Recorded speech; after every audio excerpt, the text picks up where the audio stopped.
why don't we just collar and track these cats? Tammy, what am I going to do if I can't track leopards? If I have to go around going beep, beep, beep, my heart will break. No, I'm only joking, Tammy. Leopards in this part of the world are not that rare, and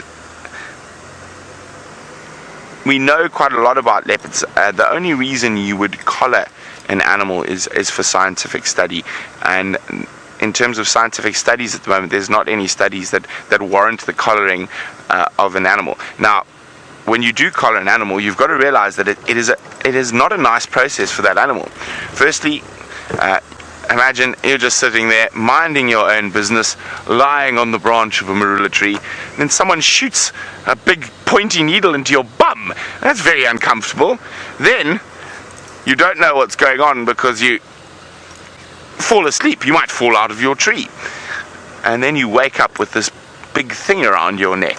So it's a necessary evil. It's not pleasant for the animals. So in areas like this, where we've got lots of guides and trackers who are out and about and after and looking for those animals, it's actually not necessary to collar. The reason you collar is to try get data from an animal without actually affecting the animal in the long term. So basically, most of the collars these days are set, and as soon as the battery gets a little bit low, they actually fall off and then send the GPS coordinates out. But it's a very uncomfortable and quite a long process, collaring. And according to James Henry, if you put a collar on an animal, it ruins your photograph. Yes, that is also a thing, and that's. According to Jamie Patterson, not James Henry. I do agree with that. So in certain circumstances, I understand collaring completely. Let's leave, for example, the Sabi Sands and an area where there's lots of game drive vehicles and we see the animals regularly. And if anyone actually really wanted to do a research project here, you wouldn't have to collar. If you employ a good tracker like Herbie or Rexon, you just put your tracker on them every day and you'll get them 9 times out of 10. But let's take, for example, the Selous Game Reserve in southern Tanzania. It is 5.2 million hectares, which makes it about 12 million acres. There are rivers you can't cross that the lions swim across. There's quite a lot of persecution from communities and Miombo woodlands, so your lion density is not high. Lions will walk further between meals, etc. in that area, and you can't actually follow them all the time. So there's a prime example of where a collar is an incredible thing. You collar the lion, and twice a day or 3 times a day, depending on how you set the collar, it sends you the GPS data. And it tells you where the lions are moving, whether they're moving into the community areas, whether they're feeding on domestic livestock because of where they are, whether they're staying in the core safari areas. So there is a place for collars. Sabi Sands, especially with the big cats, we see them often enough, we know them well enough that if you actually had to do any research on them, you could do it without a collar. Now, the only collared animals we generally see on Safari Live is we occasionally see collared buffalo, we occasionally see collared elephant, and we occasionally see collared wild dogs. Now, there's different reasons for all of those. So the wild dogs, being an endangered species, is something that are quite heavily monitored. So the Endangered Wildlife Trust is the people who put the collars on the dogs. And also, it's an animal, unlike a lion or a leopard, that doesn't stay within a set territory. In a wild dog, home range is 120,000 acres. So it's near impossible to follow them every day. And especially if you're something like Endangered Wildlife Trust, where you are monitoring not one group of wild dogs, but I think they've got collars on about 12 or 13 groups of wild dogs. And of course, with a lot of those things, they understaffed and quite short on cash a lot of the time. And so that enables the researchers and to maintain a sort of overwatch over the meta population. So they'll collar one of the alpha dogs in the packs, so if those dogs go through out of the game reserves into a community area, they know about it. And if the collar goes still and the dog is dead, they know about it. And one person can monitor up to 10 or 12 different groups of wild dogs and monitor them from a laptop. So that is quite incredible. The elephant and the buffalo are ongoing studies. They've been going on in Kruger for many years, probably 20 or 30 years. And for those of you out there, scientists, you know, the longer and the more data you collect, and the longer you can collect data for, the better your information is going to be. So those are ongoing projects where on buffalo and elephant movement dispersal depending on rains, etc., and things like that. So those collars are constantly taking data, and again there'll be multiple individuals in herds that have been collared, and it's not looking at the individual itself, but it's rather looking at the species and what are their movements are. Do their movements change when there's a drought? Do they change when there's more rain? And it's a long ongoing scientific project. Now in the greater Kruger there are a lot of those scientific projects, particularly, and a lot of them start in the Kruger National Park. But the joy of being in an unfenced area, that those animals are able to move from the Kruger National Park into the Sabi Sands, into the Timbavati, into the Baluli, Klaseri, Manyeleti, Makuyu, Letaba. So they have this massive roaming area, and that of course all that data gets collated, and in the long run all that data can be very helpful when it comes to the conservation of a species as a whole. I think I've covered most on collars there. If I've forgotten anything, hashtag Safari Live. I'm happy to chat about that research and the purposes of research a bit more. And I was talking so much I've forgotten who I was supposed to link to. So Rebecca, please could you tell me again? Well, I've just heard now that there's tracks of wild dogs that might be coming towards Djuma, but quite close to Sydney's dam. We're on our eastern boundary. I'm going to start getting a leaden foot to get there quickly. While we do that, let's go across to Commander Bond. We have a wonderful sighting here of a baboon sentinel, and you might be able to hear her calling now. Wah! Wah! And there are quite a few of them doing it. Now that's not quite an alarm call, and I think it's just communicating with the rest of the troop. More! And that's a female sitting sentinel, which is quite unusual. It's normally a young male or one of the big males.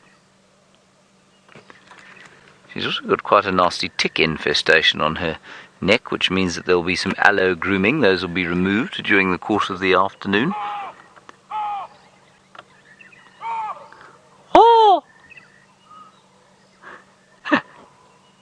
See how she looks towards us when we do that? I'll do it once more. Oh!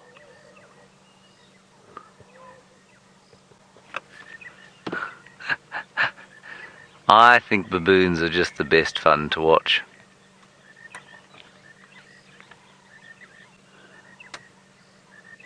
I don't know where her friends are. We've stopped quite a long way away from her because they are nervous in this area.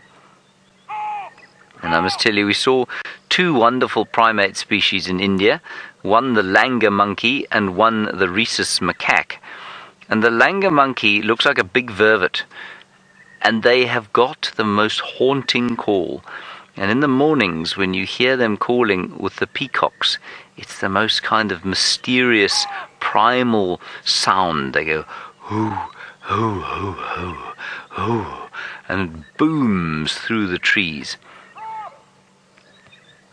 Very different from the call of the vervet monkey or the baboon. Oh! Craig, I would like you to give us your baboon call, please. Can you do that? Oh. Oh, says Craig. Oh, come now. Now, Lynn, all around us, of course, we are surrounded by the call of the monotonous lark. And you say, what is the point of them singing away the same call repetitively all the time? I think it's territorial, Lynn. It's largely territorial. I suppose there could be an element of breeding too. So what will happen is, of course, that they will start to give their calls and try and outcompete each other. So it's for competition. I suspect very strongly that if you were to remove all the monotonous larks bar one from here, it would become a lot more silent than it is now. So it's competing, I think, much in the same way that frogs do it. loudly calling to try and attract the females. I suspect that's what's going on here. They're the only, I mean, look, there are other birds that do it. None so much as the monotonous lark, though. So I think it's because of competition. And they do move in these big groups. They move in flocks on their own. Oh, not on their own. They move in flocks that come into an area. They live for a while and then they disappear. So they move in nomadic flocks, and because they move together all the time as opposed to split themselves out in permanent residences, I think that competition is quite fierce, and perhaps that's why they call. That's off the top of my head, and I think that's quite a likely answer. Right, shall we carry on moving?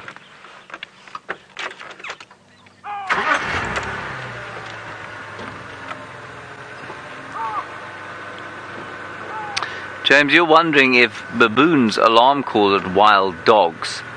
And yes, I believe they would alarm call at wild dogs.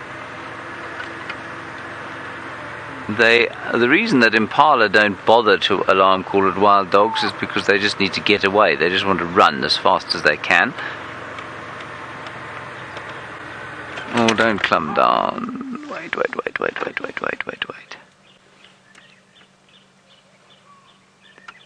Oh! I can just hear 2 or 3 other females calling like that around the place. Maybe there's some consternation in the troop. The others seem to be on the ground as opposed to up high. And I think while she is acting security, and don't you love the way they shake the trees like that? While she is acting security, she's probably had a very good breakfast, and so she's decided that she'll just go up there and have a little bit of a rest.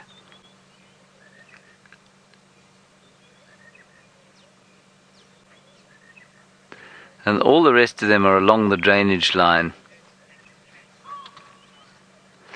Laura Moore, of our 2 primate species, or 2 monkey-like cercopithine primate species, the baboon and the monkey, you say how different are their tracks?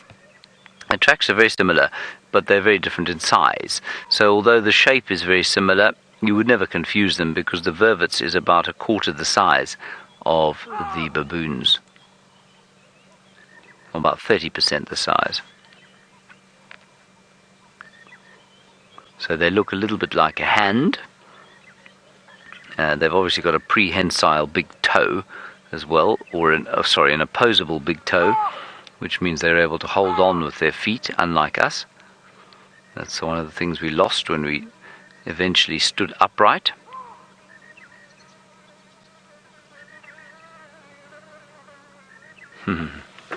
Alrighty, shall we leave this baboon?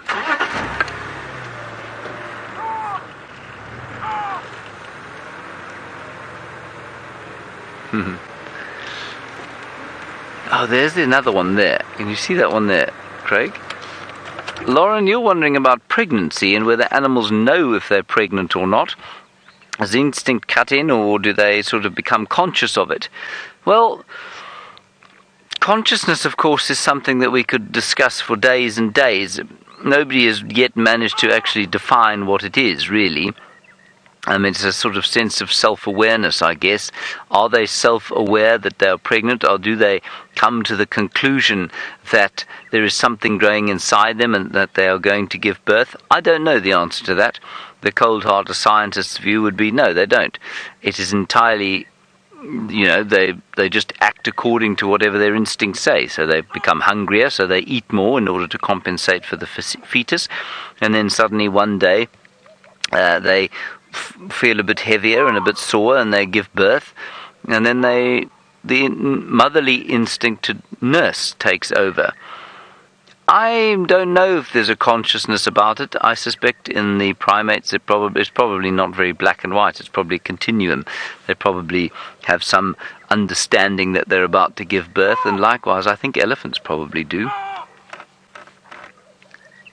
Now there are 2 of them up in that tree. This is great. There's an element of alarm about this. Starlight and Nancy, you want to know why they're pulling the bark off? They're not, actually. It's when she shakes the tree, bits of dead bark fall off it. What she is doing is shaking the tree, though. Oh, this is beautiful. Hey, isn't that wonderful? I might have to do an illegal thing here, Craig. Shocked as you're going to be, I've no doubt. Rebecca is tempting me to do it. That's quite a nice shot.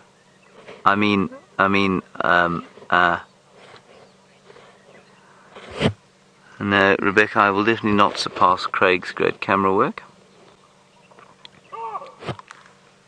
It's very funny watching them shout at each other. I have a friend who's a very successful private guide called Gavin. And Gavin does the best baboon impression I've ever heard. It makes me cackle with laughter whenever he does it. Sorry, cackle, what was that? Gaggle fanatic? I missed it entirely. I was too busy reminiscing. Pug fanatic, yes. Do baboons react when people smile and show their own teeth? Well, I'll tell you what, let's find out. Oi! I'm showing my teeth now. Hello? No, they don't react when you show their teeth, pug fanatic. I'm obviously being facetious. Would they react? Yes, I imagine they probably would, but of course, why do humans show their teeth? Why do we smile? What does that do? Well, the effect on that, of course, or the effect on other people is to put them at ease.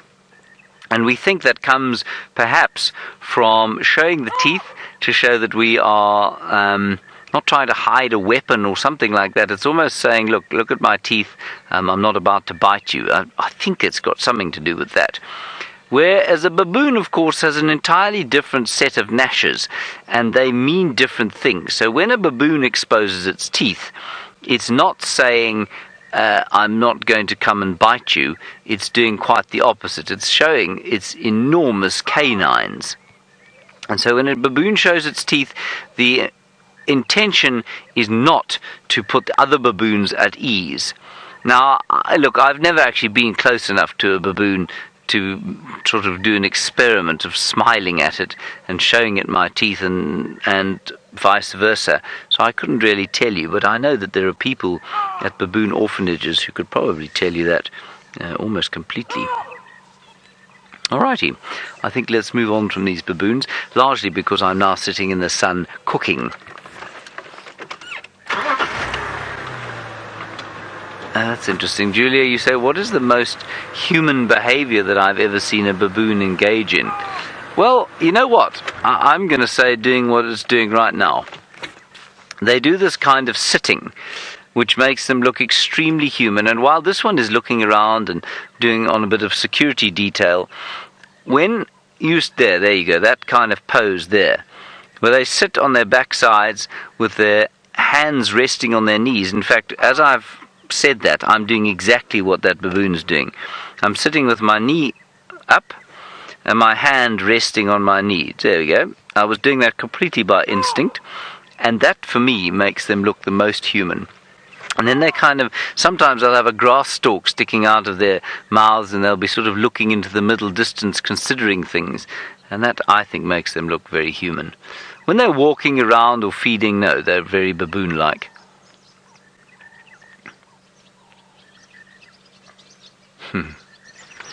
Cool. Let's see what else we have here.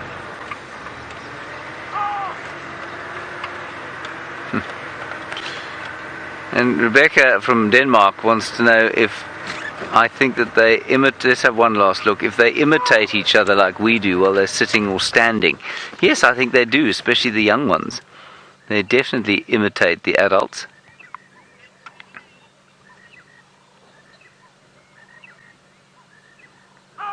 That's very cool.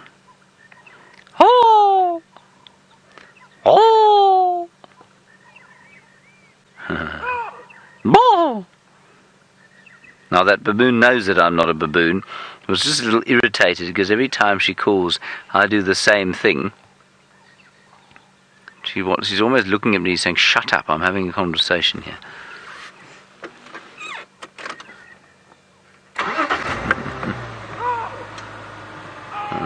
let's carry on. Let's find out what's happening with Brent and his tracking off to the east. I will be with you guys in 1 second. Andrew James had tracks of them crossing into Sibambili around 1 iPan, so I've heard only in Nkonzo. Sorry about that. Andrew is just trying to find out what happened to the Nkuhumas. So those 2 male lions I started tracking this morning, joined up with them, and also I was going to say something rude. They went away. But Taxon had tracks of wild dogs. The last direction was heading west, but quite deep inside Bovelhoek. He can't find any more tracks.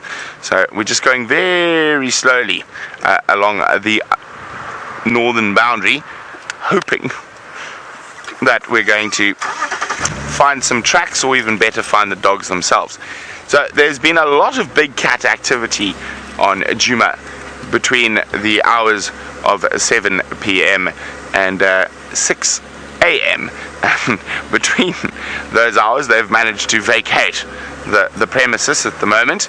There could be a cat we don't know about hiding somewhere, but with us and Bushwalk and Taxon and Rexon and Andrew all out, I don't think we've missed it.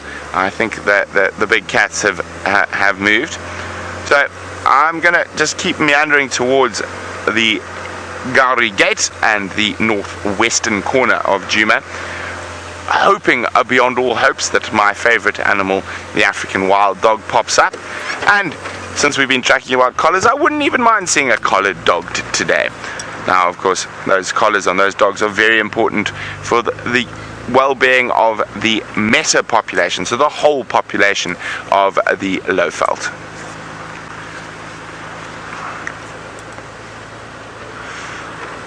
But so far,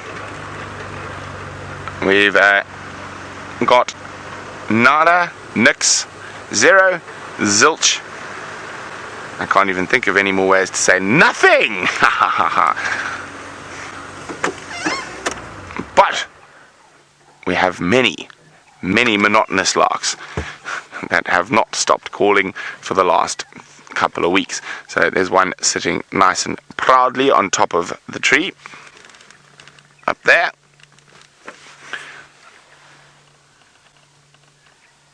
There we go. There he is.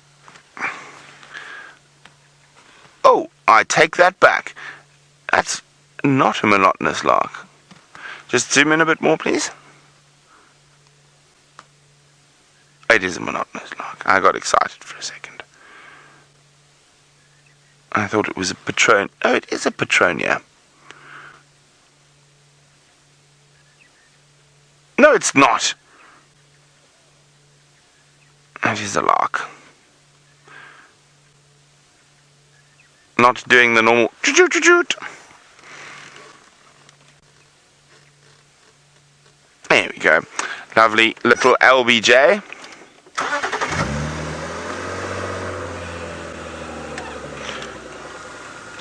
Hi, Skip. Nice to hear from you again, Skip. Skip's 12 years old and from the Lone Star State of Texas. I've actually been to Texas, Skip. San Antonio, and but Skip would like to know, what is my favorite bird? Ooh, Skip, that's a very difficult question. There are a possible 2,300 and some change bird species in Africa, and I've got different favorite birds depending on what part of Africa I'm in. But I'd have to say my favorite bird in this part of Africa, I've got so many. I think possibly one of my favorites, it's one we've only seen once on the live drives, is a cutthroat finch. I'm just going to find some shade, because if I try to show you a picture of it while we out in the sun, it's just going to be very glary. So, oh, there's some shade. There we go. That should, let's get the dashboard in the shade. So here we go. Cutthroat finch. and we've seen them on Cheetah Plains just before I actually went on leave. I just think they're very cool birds. I think it's more because of the fact we don't see them very often. So there we go. There we go. Cutthroat finch. And you can see exactly why it's called a cutthroat finch, with the males having that wonderful red bar around their neck. I'm going to have to go down to Cheetah Plains and see if I can find them again. Maybe this afternoon.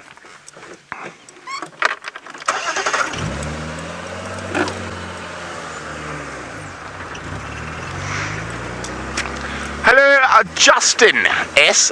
is wondering about migratory birds, and if a migratory bird decides, you know what, it's too cool or over-migrating, can it survive? Now, Justin, quite a lot of migratory species actually in their first year don't migrate. So you'll often find cuckoos, juvenile cuckoos in particular, will actually stay for the whole year. So yes, they are able to survive as long as there's enough food around, but they can definitely survive if there's enough food around, and they do often stay. They're just not as conspicuous when they do decide to stay. Ahey! Aminjan! Yavugit! Nyamazan! Lutu! Ngomo! Pamagat!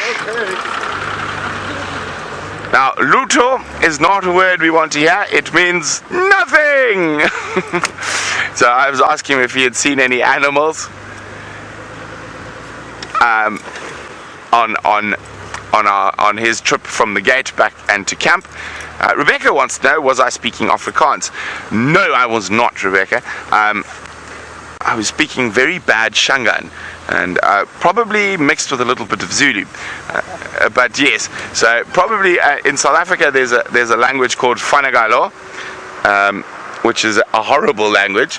It's basically a mix-up and match of Afrikaans, English, Zulu, Xhosa, Tswana, Sotho. But yes, that was, I think I started off in Shangaan and then got confused and went into bad Zulu, but very bad Zulu. Senzo's laughing. I think he knows how bad it was. How bad was it? No, apparently it was okay. There you go. Yes, not Afrikaans. Afrikaans is a derivative of Dutch and actually sounds very similar to Flemish. So that was very much not a derivative of Dutch. It was a derivative of maybe possibly 3 different Nguni languages. Now, speaking about languages, because languages fascinate me, and we're about to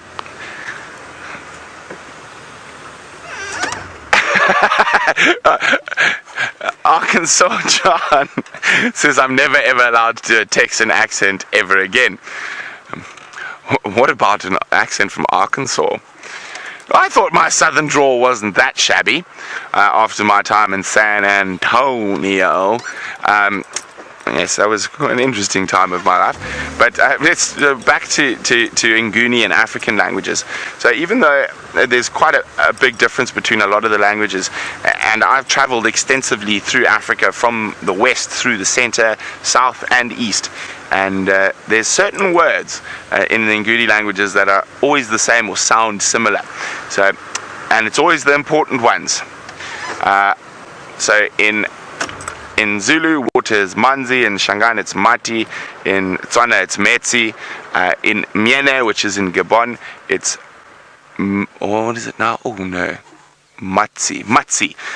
And so the water, which is obviously quite an important thing from human survival, all have a similar thing. The other thing that is also the same throughout Africa: Swahili, Zulu, Miene, Bemba, Nyanja, Fang. What have I forgotten? Sotho, Xhosa. It is nyama. Nyama, the most important meat. The most important word if you're an African, and it means meat. And us Africans, we do enjoy our meat a lot. So nyama And I find it fascinating that even though the languages have evolved and changed, there's certain words that will stay the same, and they're always the important ones. So meat, water. Oh, quickly across to James, he's got an animal! Yes, indeed, hyena. Hyena, with one H. Hyena. We're just going to go around the corner, and I suspect the cubs have actually been out here, but because the baboons are quite close by, she probably sent them back inside. But let's see.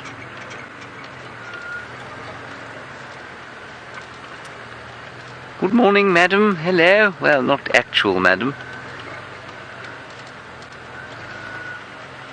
Oh, she's lying in a most inconvenient position. Let me see if we can't get around a bit. Ah. There we go. You got her there. She's that sort of dog-like creature on the ground there. There we are. Now, I think those youngsters may well come out if the baboons cease their calling behind us. I just came along here as a complete long shot. I really didn't expect that there would be any hyena activity in this heat. But let's just give it 2 or 3 minutes and see if the cubs don't come out. Oh, go away. You are not going to help things. Now they're sitting in a tree actually just behind us, jumping up and down. Obviously they've seen the hyena. I'll move into a position where you can see them shortly. I've got to tell you, it is very unusually hot for this time of the year, I think. I think it must already be pushing sort of... Whew, I don't know. Keep an eye on the den. How's that?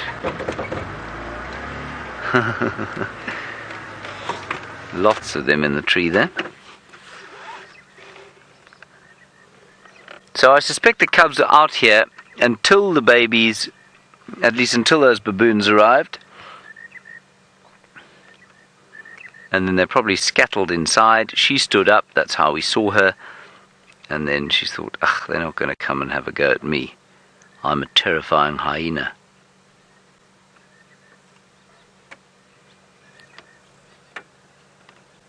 Gorgeous.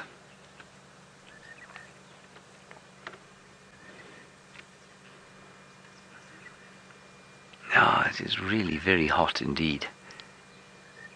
And I suspect those baboons are going to snooze up in that tree for some time. They'll do that aloe grooming I was talking about. They'll pull the ticks off each other.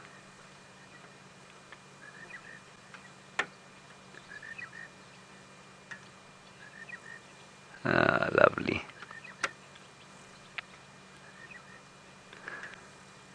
Apparently Mike from Cheetah Plains was here recently and the 2 cubs were out.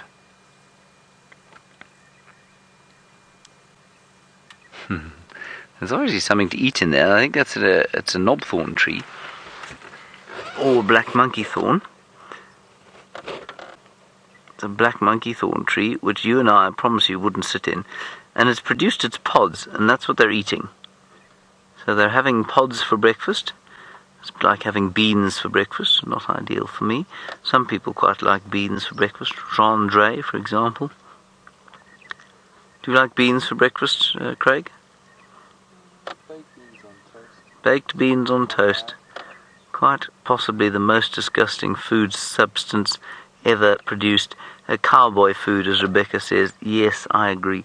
Craig is not a cowboy, he's a Batman, so I'm not sure. I'm not sure what Bruce Wayne's breakfast of choice was. Bats, probably.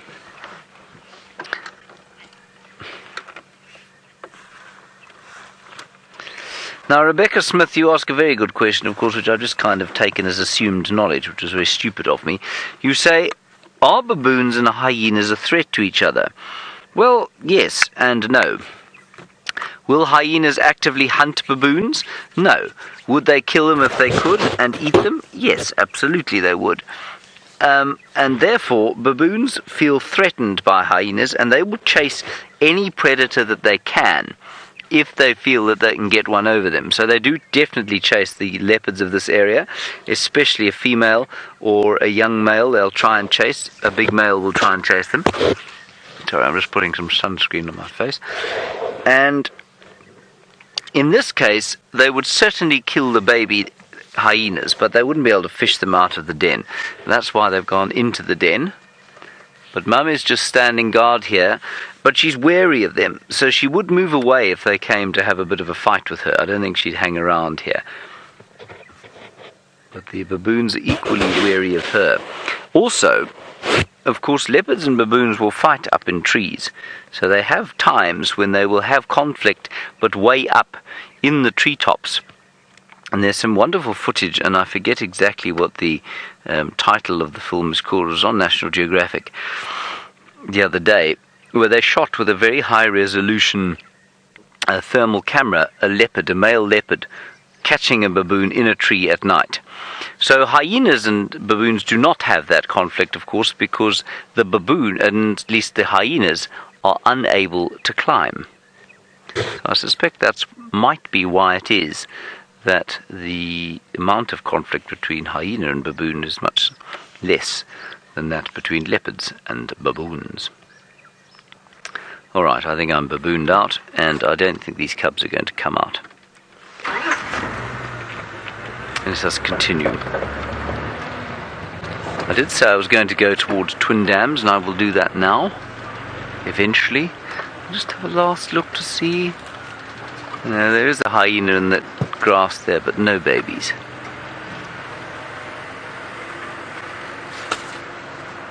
Right, around the corner we go. And of course the babies are able to come out of here if they want to as well. This hole goes right through the den to the other side, a little tunnel. So it's always worth coming to check this side as well.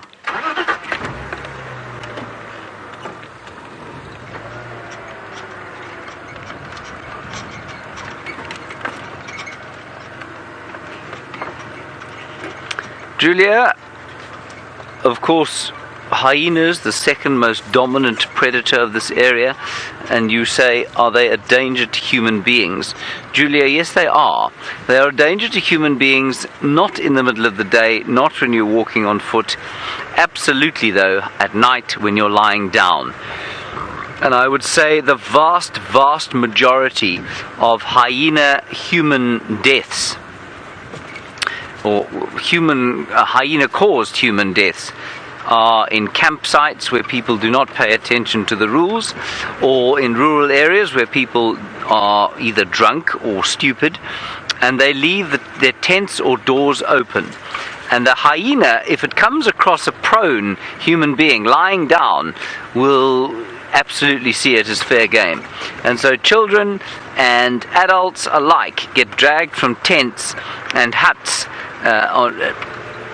relatively frequently in Africa at night time, because they haven't closed up, because it's too hot, so people leave their tents open when they're camping, or they leave their doors open because it's too hot at night. Hyena will walk in, and unfortunately what they do is they grab a person by the face and they crush the skull quickly and then drag people out. So that's what happens with them.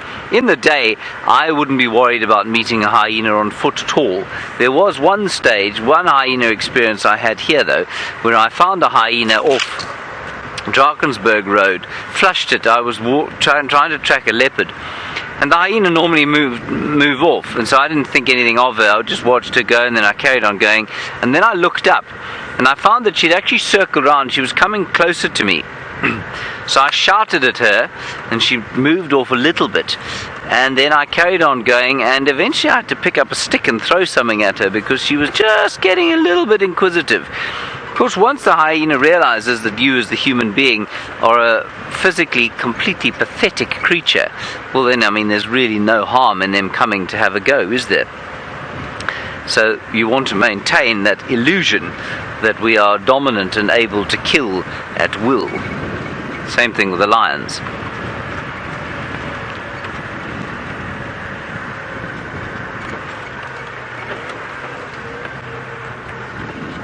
And Julia, another one about hyenas, you say, what is the most sort of special or unique aspect that there is to hyena hunting behavior? You know what, I don't think they have a particularly unique hunting behavior. I think that their success lies in the fact that they are such successful scavengers and hunters. So yes, they can hunt, but if they find the hunting's a little bit difficult, then they'll just scavenge. Their success lies in their adaptability, much like the leopards, although different kind of adaptability. It doesn't lie in their hunting technique. So they will hunt a little bit like wild dogs, a little bit like lions. They stalk a bit, they course a bit, they'll run after things, they'll run them down until they can't run anymore. So a little bit like wild dogs will do. They do act as a team in the same way that lions do, but they scavenge as effectively as lions as well. So I think really their success is put down to adaptability and an ability to, apply whatever strategy they can to the situation that they find themselves in. They don't necessarily have a uniquely effective hunting method. There are more effective hunting methods. But for those more effective hunting methods, you've got to be physically different from a hyena, which would then mean that their ability to scavenge wouldn't be nearly as strong. So we're going to go from waterhole to waterhole now and see what is going on as we head into the last hour of the drive. Brent is apparently scouring the grasses at the moment. I'm not sure what that means, but I've no doubt he will tell you. Yes, and I'm not scouring the grasses for seeds, I'm scouring the grasses for shadow. Apparently she just crossed into Djuma, and somewhere in this area with the cub, and I've never seen the cub. So this is, really exciting. And I should stop being so excited and watch out for stumps. Sensor, sorry, our aerial's fallen down. And my earpiece has come out. There we go. Oh, that's the problem with long grasses. You can't see the stumps hiding in them. That's why we drive in low range when we go off-road. So if we do hit any stumps, we're not going too fast. Now, of course, Shadow being Shadow, she could just be sleeping in one of these little patches of shade.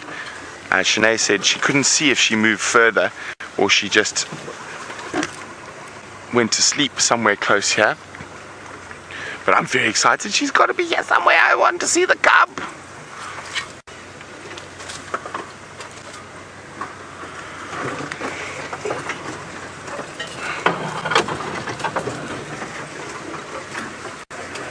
So there's some really big thickets around here that Madam Shadow could very easily disappear into.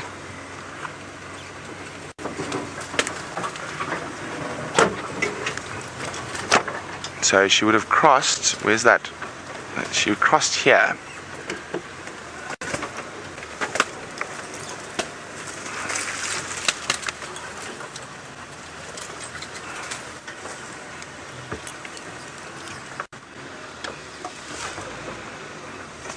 Grass is so long.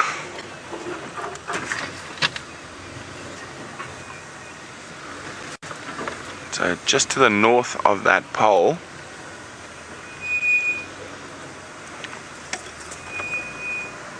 now every now and then we get the joy of welcoming a new viewer. Hi Max, my name is Brent, and yes, this is really live, so welcome. And we're busy trying to find a female leopard and her little cub at the moment, and whoopsie, and the thing about being live is you can't control where the branches go. There's no editing, there's no cutting. This is 100% live from Africa. We're in South Africa in an area called the Sabi Sands, which is part of the Greater Kruger National Park. We're currently on a beautiful reserve called Djuma Private Game Reserve, and we're trying to find Shadow, who is one of our female leopards, and she's got a cub. I'm not sure how old it is now, must be about 4 or 5 months old. Okay, So she crossed just north of the pole. So let's go north of the pole and let's head straight east. There's a nice big elephant path that Madam Shadow might have wandered down. And as you can see, when the bush is thick like this, finding something as small as a leopard, because she's much shorter than the height of the grass, can be quite difficult. Now Shadow can be a bit grumpy. I'm hoping she doesn't snarl at us if we accidentally get a little bit too close.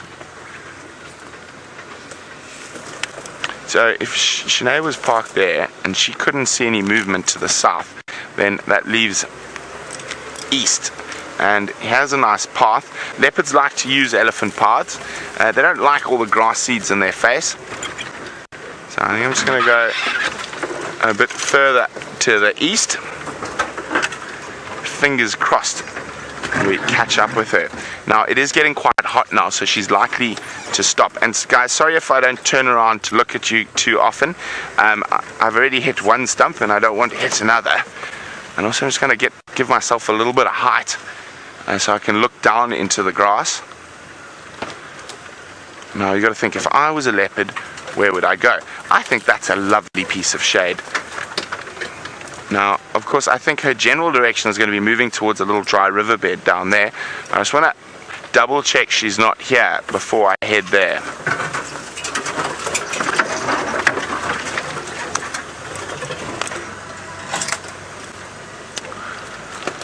Okay. There we go. Here's a nice bit of shade. No sign of a leopard. So I'm going to cut a little bit further to the south.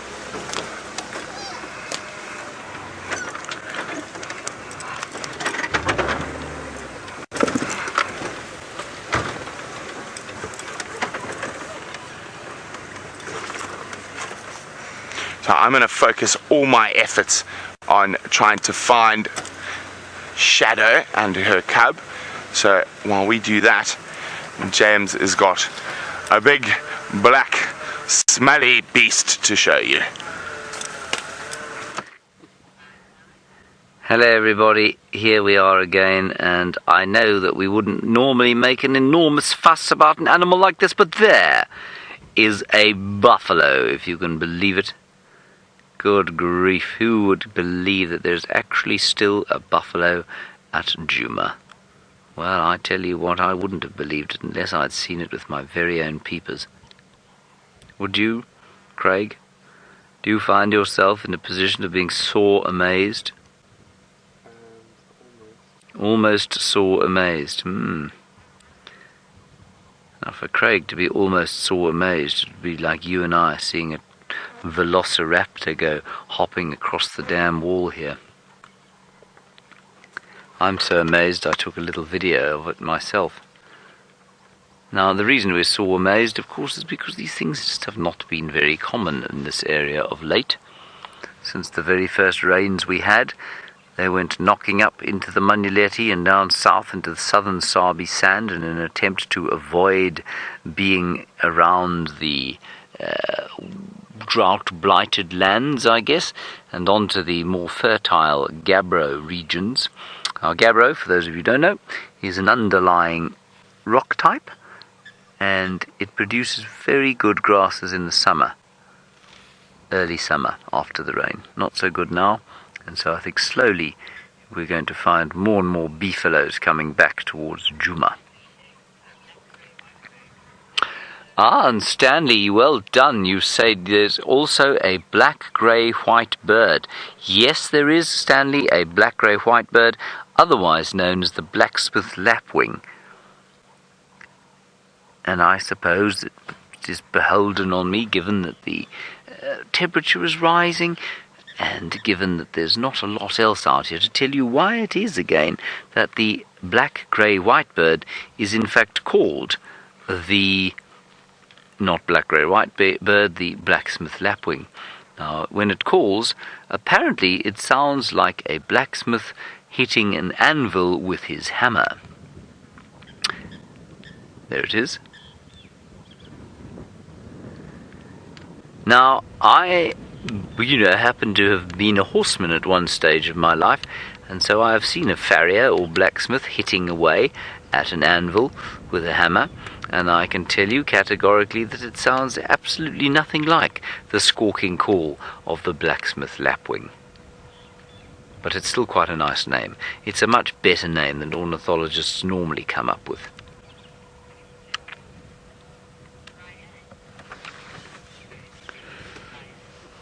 Ryan, you say, do we get mockingbirds here? No, we don't, Ryan. No mockingbirds. I suspect a mockingbird is much the same. I mean, is a mockingbird largely a New World species, so an American species? I would have thought so, in which case there will be distant relatives here in Africa, but nothing very closely related. So if you can tell me, Ryan, where in the world, whether you find mockingbirds in parts of the Palearctic or in Asia and Europe or Eurasia, that would be very interesting to me, but I suspect that they are a New World addition to the avian biodiversity, which means that you won't find necessarily a very close relative here. There are lots and lots of birds and mammals and plants and all sorts of things in the New World, cactus actually being the most obvious one, that do not have any relatives here in Africa, but they do have similar kinds of organisms that have evolved similar strategies to occupy similar ecological niches. And a cactus is a really good example of that. Cactus, of course, is not found in Africa at all. Here we have something called a euphorbia, which looks like a cactus, has the same kind of strategy as a cactus, but is completely unrelated to a cactus.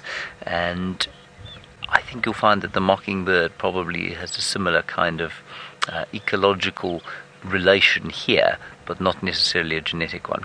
Now, Mohammed, you're wondering why people keep bird lists. Well, Mohammed, it is a sort of hobby, as you sort of guessed. Some people do, some people don't. I'm not a fastidious bird list keeper, unless I go to a very new area, in which case then I like to see how many birds I can see. But it goes all the way. Some people are completely fanatical about it, Mohammed, and it becomes an obsession, as some hobbies do. And they will travel around the world spending all their last remaining pennies trying to see birds just so that they can say, well, I've seen 1,564 bird species. How many have you seen?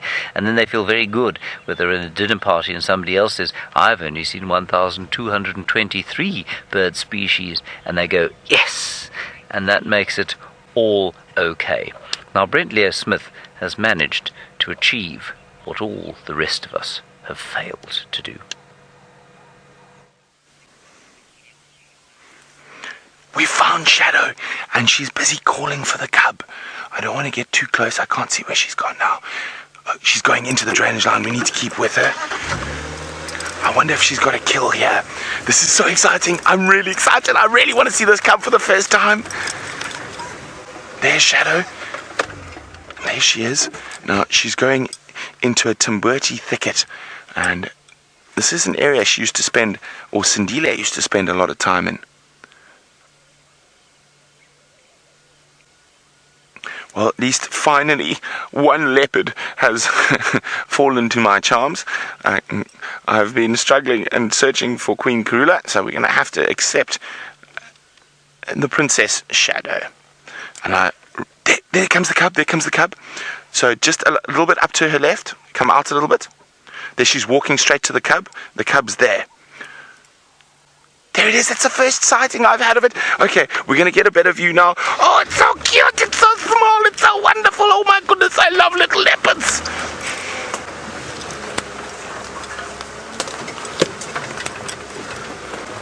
And for once, Shadow is walking to an area that's slightly more open, not into a thicker, worse area. I hope she's got a kill here, which means she could be here for a while.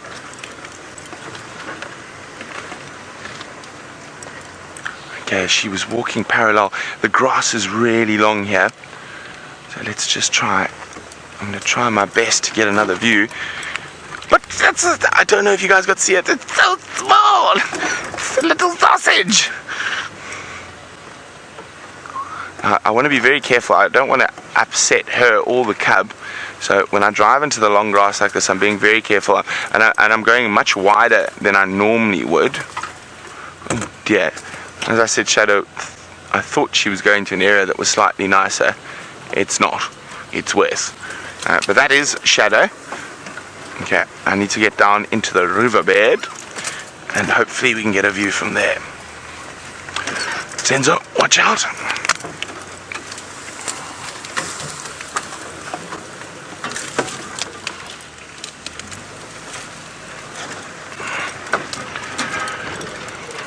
Okay. I just want to make sure she hasn't just ducked across the riverbed, so I'm checking carefully ahead. Okay. I'm going to try from the opposite bank. I think she might lie down in that thick shade. Now, fortunately, we've spent a lot of time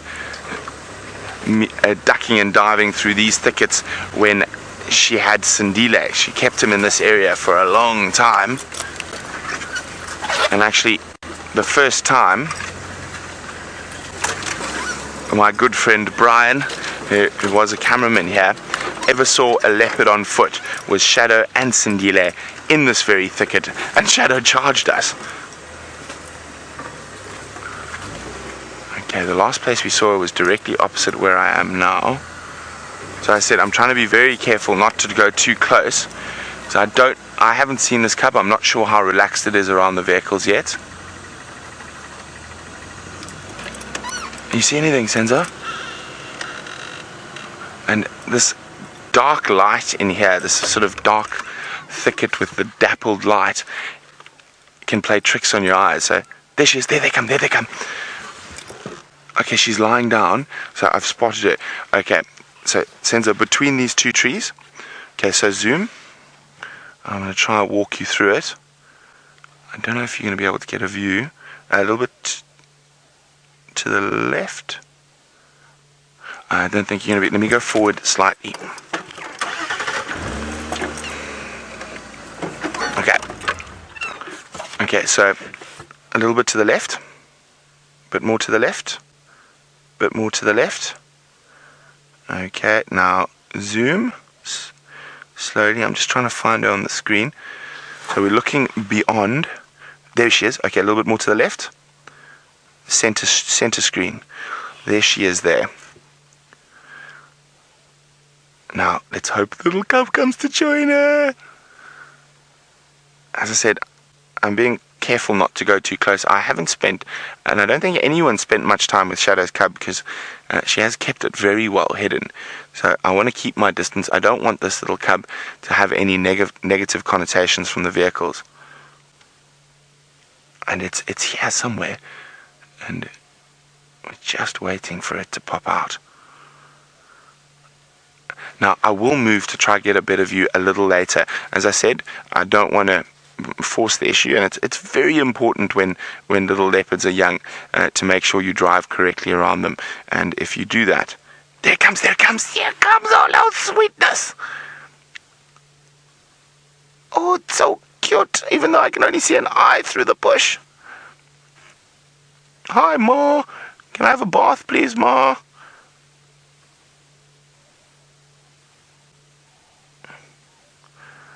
So the cub is lying literally just below her, right under her chin. You go down a little bit. There we go. The cub's getting a lick. Oh, there it is. He's rolled over. Hello, little one. Aren't you beautiful?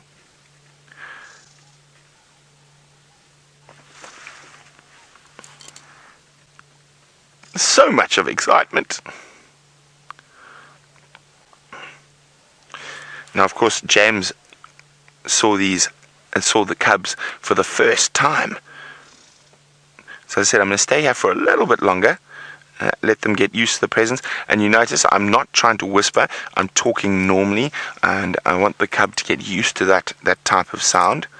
And it's important when they're very young, you can whisper, but even in a sighting, if you start whispering, you want to then slowly bring you up to a normal speaking voice.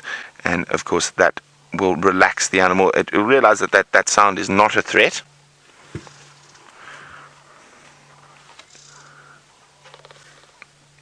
Hey, little horror. I don't even know if it's a boy or girl. James is calling me. Standing by, James.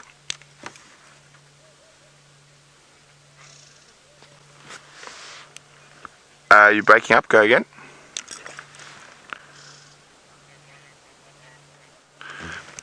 I affirm. There were female leopard tracks, so they go onto the drag mark and into Torchwood.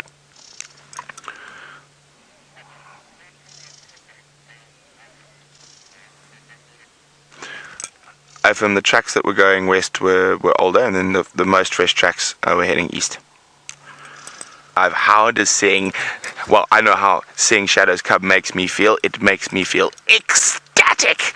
So why don't you guys send your one-word tweet? How does seeing Shadow's cub, well, for me it's the first time. It might not be the first time for you, but how does it feel? Hashtag Safari Live on Twitter. I would love to know how you feel.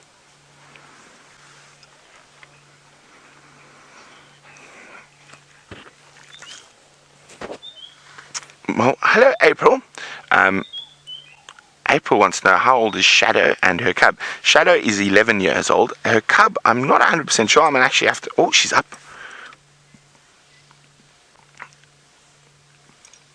I'm not sure. When James first saw them, they were a couple of weeks old. She's come wider. She's up ahead now. Oh, look at that. How's that for camouflage? More to the right. She's quite far. Keep coming. Keep coming. There she's gone. Okay. I'm going to try and move now to keep with her. I just want to actually see if the cub moves first. She might be leaving the cub here. How's that for camouflage? The disappearing leopard. Now you can see how well those spots work in dappled light. Oh, Shadow, you do... Oh, the cub is following her. You see the cub? Look how brilliant that. Oh, where'd she go? Okay, how brilliant that camouflage is. Okay, we need to try to keep up with her, and I've got to do some quite serious off-roading.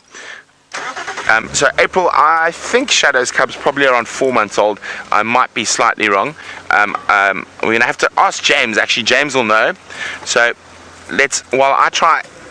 navigate through the Tumburti thicket, let's go chat to James and he can let you know exactly how old Shadow's cubs are since he saw them first. Righty, we've come basically, Brent and I have pretty much done a swap of the reserve, and we are now on Cheetah Cutline having a last look at whether that other leopardess hasn't popped out here. Now, before we get on to Shadow's cub, which is of course very exciting that we've seen her or him, I'm 99% sure now that these tracks do not belong to Tundi, that they do belong to Karula, and that our great queen is actually just fine. Now, they've gone up and down. Brent reckons that the freshest ones are the ones that go into Torchwood, and so what I'm going to do is just a little loop around and see if perhaps we can't pick one of them up. But I tell you what, it's very exciting indeed. I think that you will find that the little cub is about 12 or 13 weeks old at this stage. Now, when we saw them, that was during the 7th week of the TV show, so it was in about the 2nd week of February. So that, and I reckon that they were then probably about 6 to 8 weeks old. So if we add that up to the second, well, in the first week, I suppose. Oh, careful, that's a blister beetle. If we go across to this, what are we in this first week of April? It's 5 weeks, including March, plus 7 and 8. Yeah, I would say between sort of 13 and 16 weeks somewhere.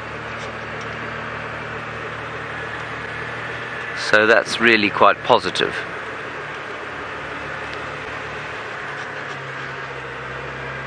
And apparently Brent has prompted you to give a one-word tweet about the cubs, and how did his word was ecstatic. And what was mine when I first saw them?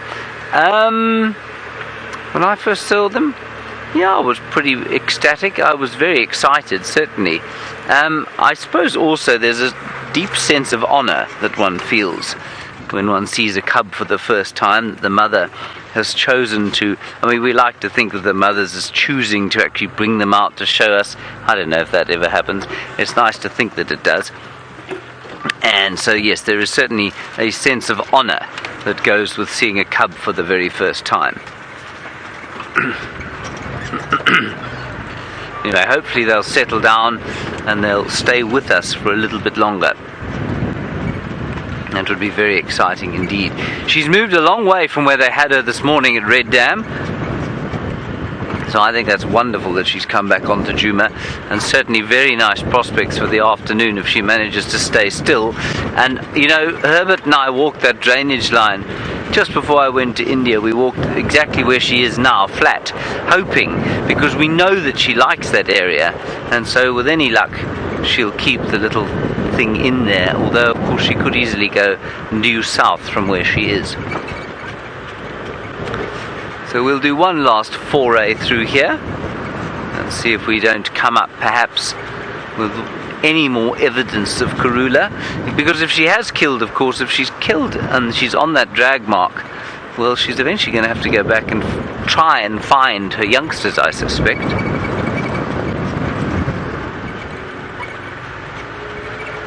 Let's just keep going along here. And the wind is now starting to come up, which is quite pleasant, because of course it has decided to get rather hot of late. I mean, I must say, I think this is very exciting indeed. We'll just go around the corner here and stop and see if we can't hear any kind of alarming or irritation from bird or mammal.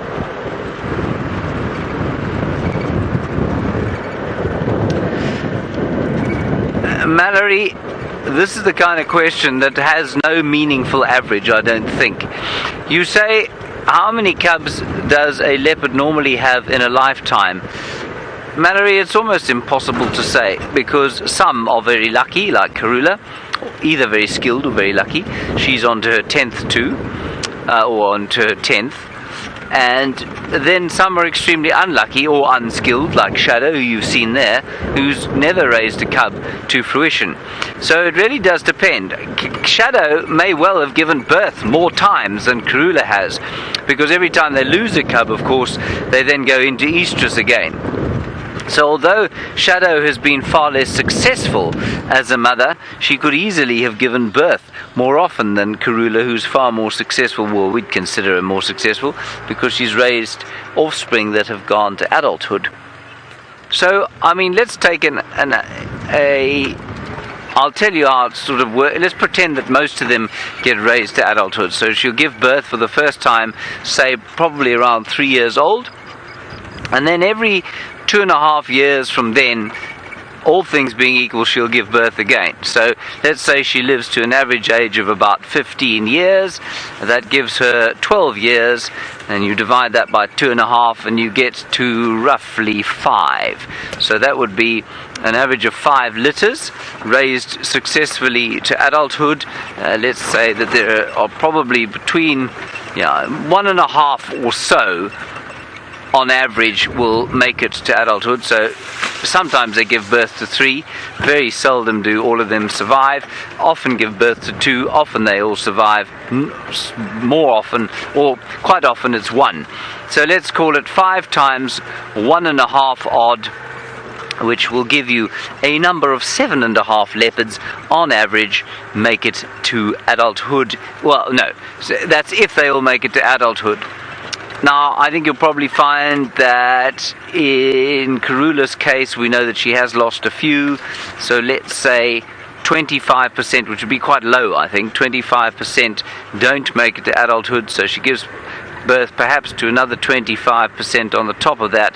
So let's say, I'm going to say on average 10 cubs during the course, or 12 cubs during the course of a lifetime. That would be the guess. We're going past this old hyena den now, just keeping an eye out here to see if perhaps there isn't a hyena or those little other cubs haven't decided to come to towards where their mother has provided a free meal. So I'm going to attempt not to fall out of the door of this car. Nothing in the den sight.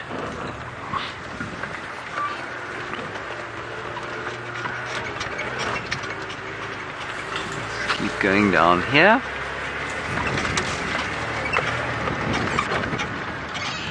This is very exciting. I can't wait to see the Queen again and tell her how very worried we've all been.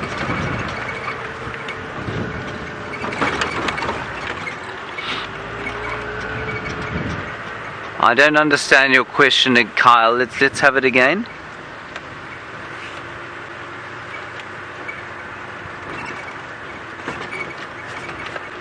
Oh, I see. No, well, maybe slightly. Kyle, you say, do female leopards that go independent earlier go into estrus earlier? I think it's unlikely that it would be too much earlier because, of course, there's a physiological constraint. A leopard will hit puberty when the genetic switch is turned on.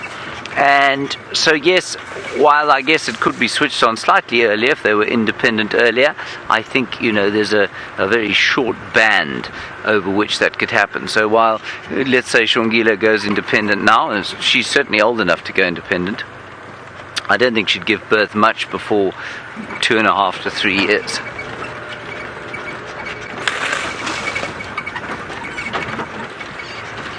Negotiate our way through the slightly difficult section. There's an Impala. He looks pretty chilled out. If I was a leopard, this is where I'd be hunting Impala. You see it there, Craig? I'm afraid I can't see my monitor. Oh, there we go. He's decidedly quite scared of you. He's alarm calling at you, Craig.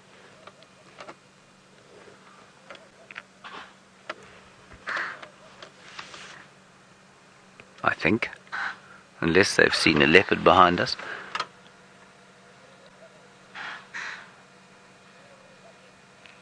That's quite unusual. That's bizarre.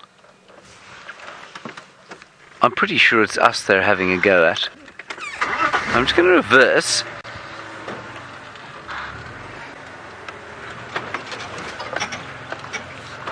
Maybe we have startled a leopard in some way. Can't see anything here. Now, I've just heard on the radio, I think that Shadow and Cub have been lost. So Brent is still looking for them. If you're wondering what's going on there, that's why you're stuck with me. I don't see anything in here. I think it was just Batman's hat that they were alarm calling at. It's very gangster. It's one of those flat peak things, that you could rest your coffee cup on if you wanted to.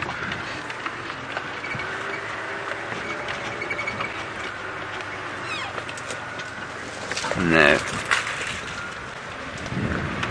Rebecca, are you still there? Have we still got communications with the final control? Hello? No, there we are. She's still there.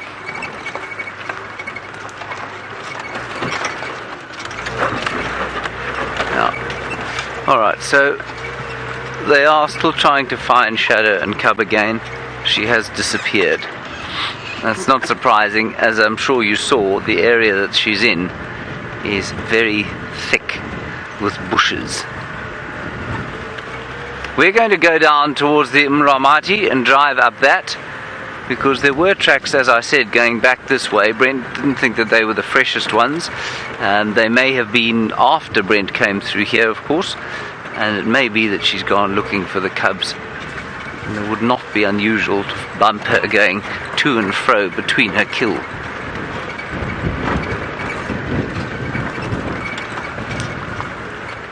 Alright, let's go and find out from Brent exactly what's going on with Shadow and her cub. So, we're right in the heart of the Timboti thicket now. I can hear a flycatcher alarm calling, but as you can see, I can't actually move any further. Now, we've got a vehicle standing by on Gowrie Main. I thought she might be heading all the way south. I think she's got a kill somewhere in these Timbweti thickets. We've had her with a kill right here, literally underneath the wheel before. And just from her behavior, walk, wait for the cub, walk, wait for the cub, she's on the way to a kill. And I am hoping it is on Djuma. And specifically, I'm hoping it's still in this Timbweti thicket somewhere. But in a vehicle, it's quite difficult. So I think I'm on bushwalk this afternoon. So I think my bushwalk plan will be to come here and test how brave the cameramen are, because Shadow's not like Karula on foot, or she likes to charge you or let you know she's there. So hopefully we can find her. The best way to find an animal in thickets like this is on foot. You can go really slowly. Listen, that flycatcher is still alarm calling, so I might try get back and around through the thicket, and one last gander before the end of drive. Well, Kara's one-word tweet was honoured. That is an excellent one-word tweet, Kara. Very, very special. It was always amazing to see new leopards, and specifically cubs, for the first time. I know you guys, a lot of you guys have seen them before, but I haven't. I'm still on an absolute high from seeing Shadow's little cub.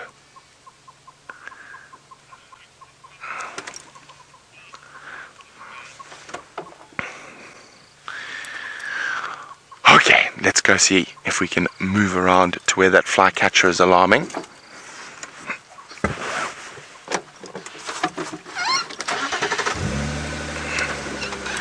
So there's very steep ravines, and she could just be in one of these.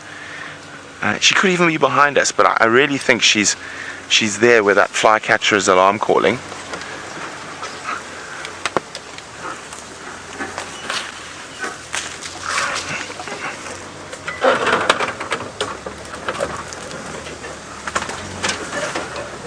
Now, you've always got to be quite careful when driving through here, because you don't want to give the leopards a fright, so I'm very careful while I move through these thickets. Okay, well, I carefully extradite myself from the thicket. James seems like he's just wallowing in a riverbed.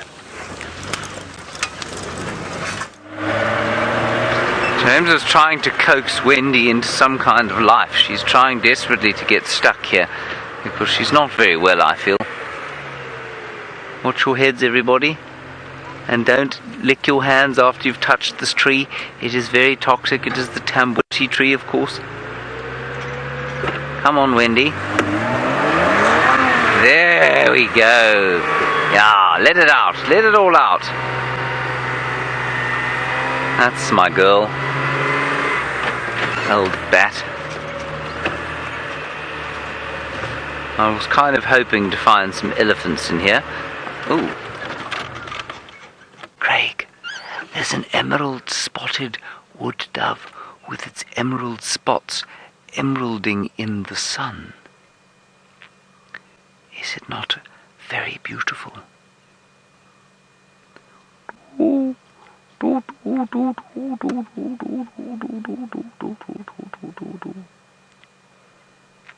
It's one of the first calls of the spring. I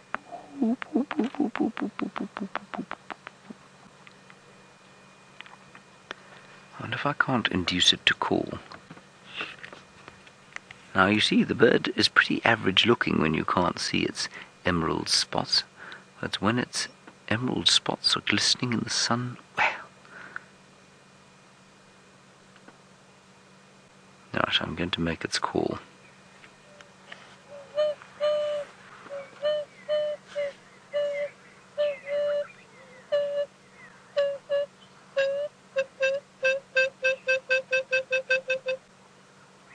Isn't that lovely?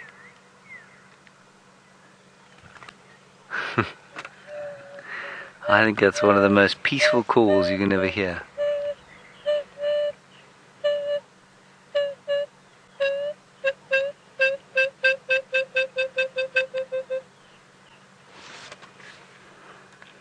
Very cool. What do you think, Craig? Did you feel peaceful there? You were in touch with your inner chi. That's very good. I'm most impressed, Craig, that you were in touch with your inner chi as opposed to your outer chi.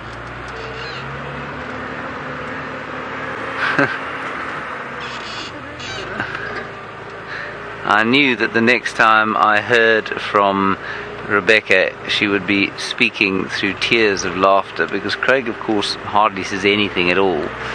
And for him to say something like, I'm in touch with my inner chi, well, I knew it would result in hilarity in the final control, and indeed it has. And so through Rebecca's tears of hysteria, she's managed to feed through a question from Kerry or Terry, the K or the T were indistinct on account of the laughter, about, can you tell me the real name for the grey go-away bird? Well, Terry or Kerry, the real name for the grey go-away bird is in fact the grey go-away bird. That is the real name. It used to be called the grey lorie, but lorie is an Afrikaans word spoken only in South Africa, and of course the grey lorie or go-away bird is found all over Africa, and so we came into line with the rest of Africa where Afrikaans is not spoken, and it became the grey go-away bird. The rest of the lories are now known as taracos, as that's what they were called before. So why this one isn't the grey taraco, which is, I suppose, officially what it should be called, I don't know. But in fact, in every bird book you ever find, it will be called the grey go-away bird. And I agree with you, it's a ridiculous name. In touch with his inner chi. That might be why he says nothing, you know. He doesn't feel the need to express all sorts of sentiments to others because he is in touch with his inner chi. I wish I was in touch with my inner chi. Ooh, it's quite nice. Craig, how do you get in touch with your inner chi? You what? Spotted emerald doves. Oh, spotted emerald doves. You mean emerald spotted wood doves? Ah, good. Okay, let's do a little bit of a segment out the car here. Something came along here during the night, and something I don't think we've ever shown other than a dead version thereof on Safari Live. And it was an aardvark. Can you see over here, Craig? There is the aardvark's foot. Here are its front claws. They're enormously sort of wide and very thick, because that's what it uses, of course, to dig open the termite mounds. I heard the cracking of wood, and I thought to myself, is your number up? But it doesn't seem to be. And then, of course, there's been much elephant activity along here. The elephants have been walking along, digging holes and drinking all the clean water, and probably avoiding the dirty water of the pans at the moment, because they don't have to drink it. Right here.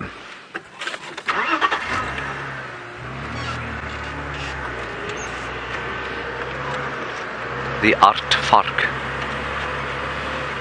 Now, Rebecca, was that Terry or Kerry? Poor person has its name.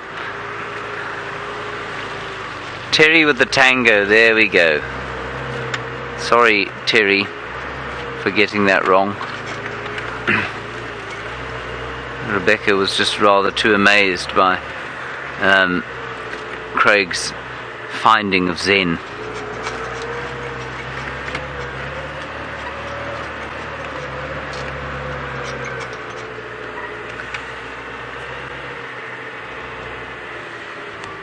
Alright everybody, we're going to call it quits for the day. Hand you over to Brent for the last few minutes. I'm not sure if he has the leopard or not. Perhaps he does, perhaps he doesn't. But we will see you this afternoon. Hopefully we'll have more leopards then. Bye-bye.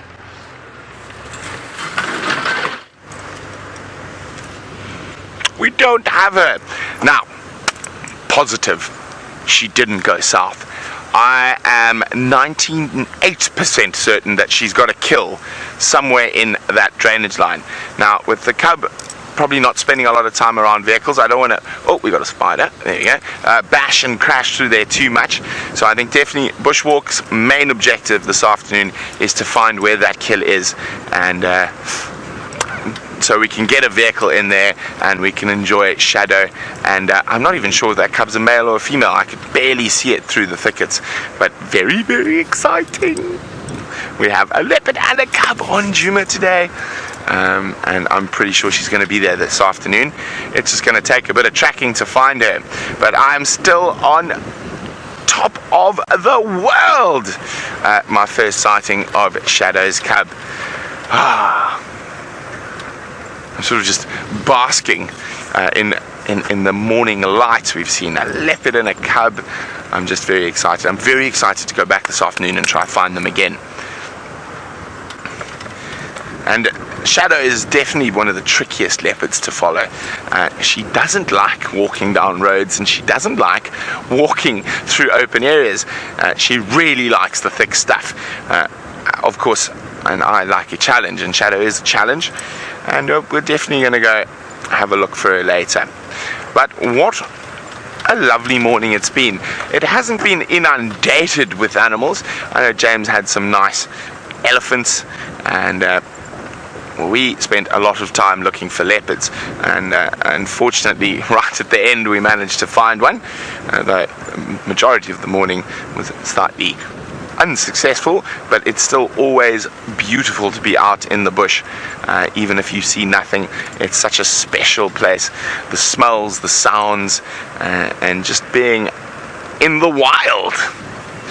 Now, I'm just trying to think now. Tingana, his last tracks went straight towards where that drag mark of Karula's, well, what we think is Karula. I don't want to preempt.